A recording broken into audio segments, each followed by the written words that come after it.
Welcome to Buy, Hold, Sell, brought to you by Livewire Markets. My name is Vishal Tekshanani, and today we're going to conduct a post-mortem examination of the February 2020 earnings season.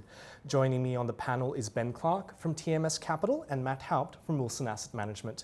Matt, I might start with you. I know going into 2020, you were looking for signs of a recovery in the Australian economy. We've had February earnings season. Have you seen those signs of life come through in company results? Yeah, I think the company results were relatively okay. They weren't fantastic, but I guess the real strength, which I was surprised at, was the banking sector.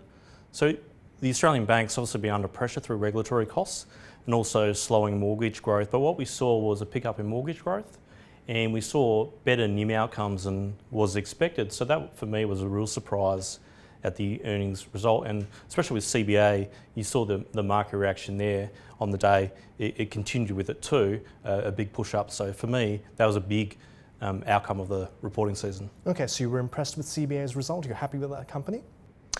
I'm very happy with the company. It's incredibly expensive. When you look at it on a global basis, it's one of the most expensive banks.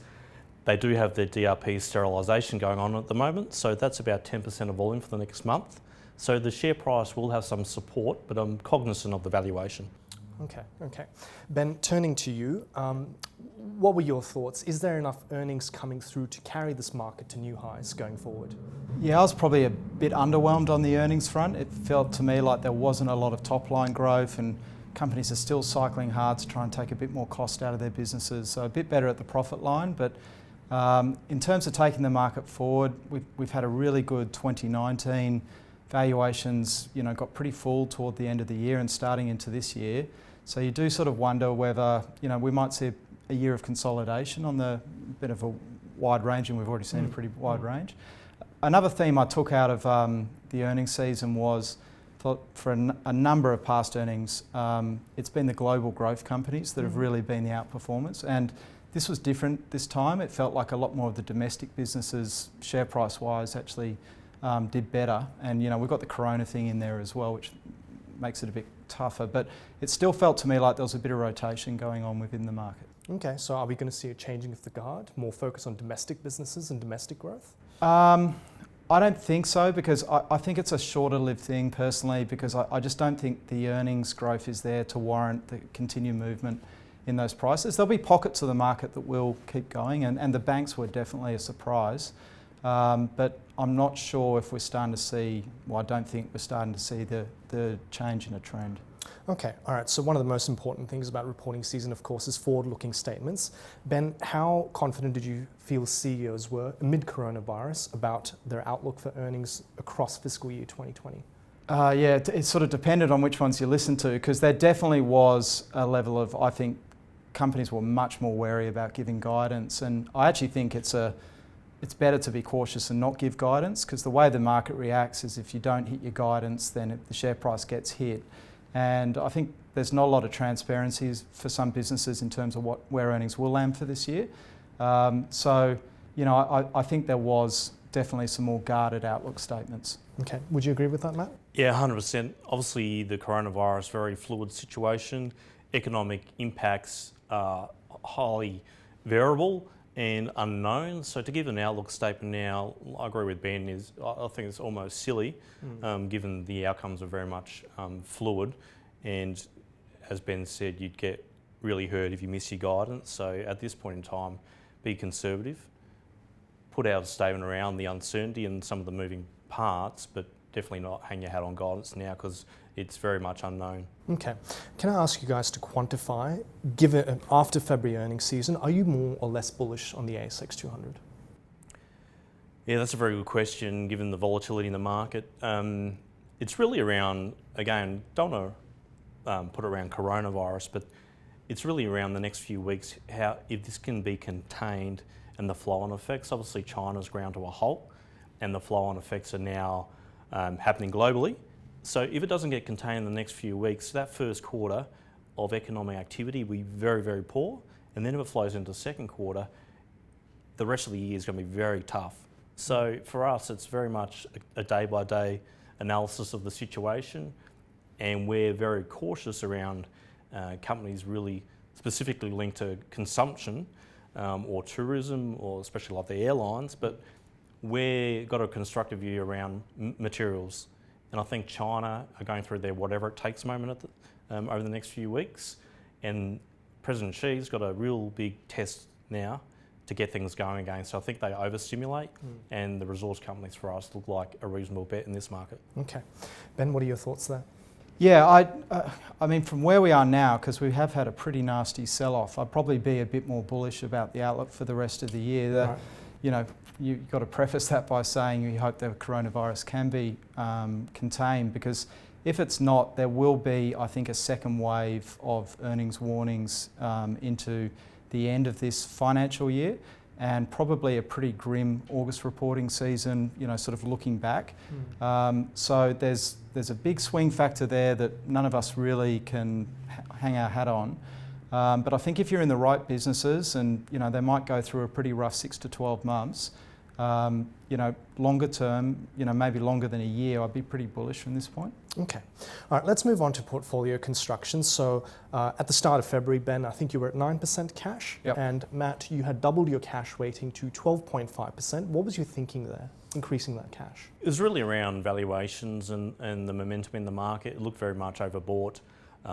Volatility, which we look at all the time, was around 12, which was abnormal. And then there was talk around the Fed. Obviously, they were doing the repurchase agreements and they were going to plan on tapering. So we just took a cautious approach. Market was fully valued. The environment, the backdrop, which was supporting the market, was going to be tapered away, and there'd be dialogue around that. And then obviously coronavirus, throw that in there too. And it was a pretty volatile mix for us. And we thought time to realise some cash and take some of that volatility out of the portfolio. Okay. And what does that cash weighting look like for you now? And we're about 10% at the moment. So Okay. we've deployed a little bit back into the market over the last few days. We're just very measured approach. So we're just putting, you know, 25, 50 bips to work every day. Sure. Just becoming more fully invested over the next few weeks. Okay. Can you give me 1 to 2 stock names that you're liking, that you're putting that cash to work into? Yeah, there's quite a few. So again, we've been fairly long some of the resource names. So Fortescue, we've bought some more Fortescue the last few days. Again, we're thinking the stimulus, what China needs to do is consumption will take a while to kick in, and fiscal policy will take a while to kick in.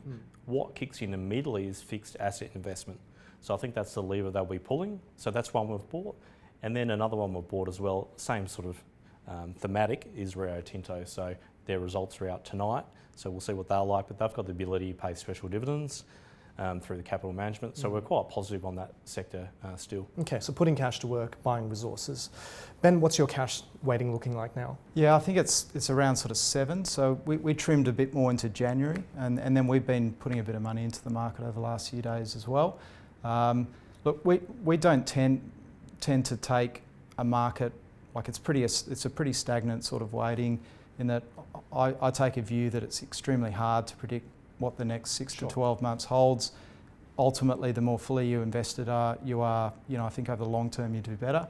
But so it's more on a stock by stock basis, and we're happy if we think a stock's run a bit too hard to skim a bit of money out of it and to put a bit back in if we feel it's, you know, come off a bit too hard. So we're more do it around that. Sure. And can you give me 1 to 2 names that you put money back into? Yeah, okay, so it's actually a couple of the sort of the stocks that have been coroned in the last few days. I don't know if that's a verb yet, but one would be Sydney Airport, Right. which we sort of think will definitely take an earnings hit as a result of what's happening. But going in its favour is bond yields have continued to decline, and once we get through, you know, this period, we think that becomes a much more attractive investment again.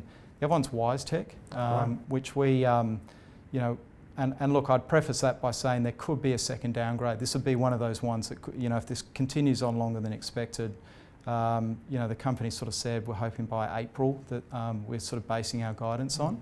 But I do think it's going to be bumpy over the next 12 months, but taking a longer term view, I think they've built out, you know, a really phenomenal platform, and you know, the logistics industry will come back online. Okay, it's an interesting mix of stocks that you guys have put money into.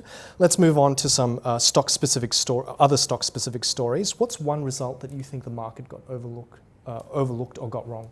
Yeah, so I'll pick IMF Bentham for this one. Yeah. It's a company we've been following for a number of years, and It's almost impossible to estimate what 6 months of cash flows or earnings will look like for this business, because it's so lumpy in terms of settlements and wins in court cases. But I think the next few years looks really good for them, because they had this major win with Ivanhoe. They're morphing into almost like a fund manager, which is taking a lot of risk out of, well, it's turning their business much more capital light. So they're not having to fund a lot of the litigation. They're taking a lower cut of the potential winnings, but they're taking risk out of their book. The pipelines continue to grow, and we think they've got really good management. So I think the market's just got a bit too short-term focused on a 6-month period, and it's not looking at the bigger picture. Okay. Matt, any stock that's taken your fancy? Oh, the market's overlooked? The one I thought the market really got wrong was Amcor.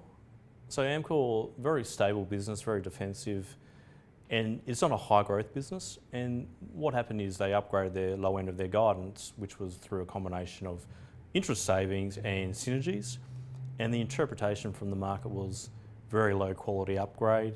The core business isn't growing as fast as expected. But talking to management, there was very conservative guidance given, and the reason why they pulled the bottom end up was synergies and interest rate cost savings are 100% guaranteed, and they've still got the second half to play out, which was tracking ahead of expectations, but the market interpreted as a low quality upgrade, and the stock then sold off. So I think that was read wrong by the market. Okay. And lastly, was there one stock, or which one stock completely exceeded your expectations? That would have been Challenger Financial. Right. So Challenger, we made a fair bit of money out of that one buying it sub $7, and unfortunately we sold out before the latest result, and the stock was up around 13% on the day. That totally exceeded our expectations on most areas of the business, in particular the Japanese fund flows. So for us, that was a total surprise, and we got that wrong, unfortunately. Did you buy in after the result? Or No, still waiting, but this pullback is a potential opportunity. Okay. Ben, what about you?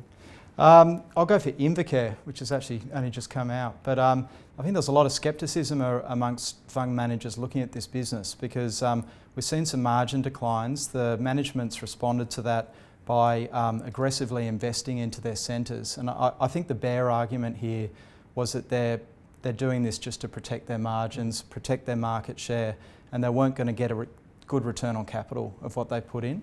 But the numbers are really starting to come through now as the centres are reopening, and they've reported sort of about a 5% increase on volumes in the renovated centres versus the unrenovated centres, and about an 8.5% improvement in EBIT. So it looks like those returns really are coming through, and in fact, I think they're coming through ahead of where management was expecting them to. So I think that's got good momentum now, and it's probably a buy. I suspect that the business could keep moving ahead. Okay.